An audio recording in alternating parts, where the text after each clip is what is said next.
Hi, dear students. In this video, we are going to discuss how to use the Scilab on cloud to execute the program. So here is a simple program to calculate the area and the circumference of the circle. So here, first of all, I am going to tell you that is how to write the program and how to take the screenshot of it. So before writing the program, you have to keep in mind that is three things. The one is you have to write down your name, you have to mention your class along with the division, then you have to write down your roll number, and after that you have to write down the name of the program. And these things are written using the comment line. So you might be aware about the what is mean by the double slash. So this double slash is used to comment, writing the comment in the program. Means if I write this double slash, that particular statement is not executed after executing the program also. So it means that there is no effect of this one. Okay. So now first of all, you have to understand what are the different variables we required to calculate this, that is area and circumference. So in the C++ you might be already studied.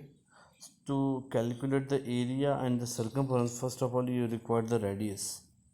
Then to calculate the value of area, this value is stored in this variable area, and another is the circum, so it will store the circumference of the circle.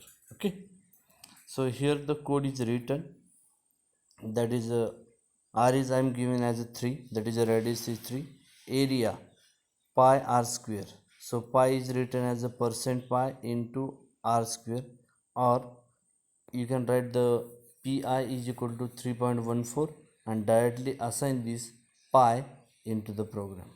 But this is a simple way to write the percentage pi instead of the assigning the value to the variable pi.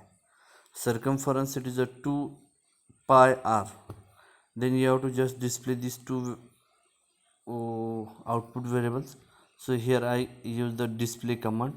You can use the printf command also, print command also. So display the first area of the circle is, it will give the statement that is area of the circle is, and this area value is assigned after this equal sign. Similarly circumference. Now we are going to execute the program. So after executing this, you may get answer like this, that is area of the circle is 28.27 and so on, and the circumference of the circle is like this. So this is the program, and this is your whole program, and this is the output. Now you have to, if the program contain only the output statement as output, then you can just take the screenshot and upload into the Google Classroom like this. So just take the just take the screenshot like this. So this is your screenshot. Now change the name of the file and upload into the Google Drive. Okay, so in this way you can write the program. Thank you.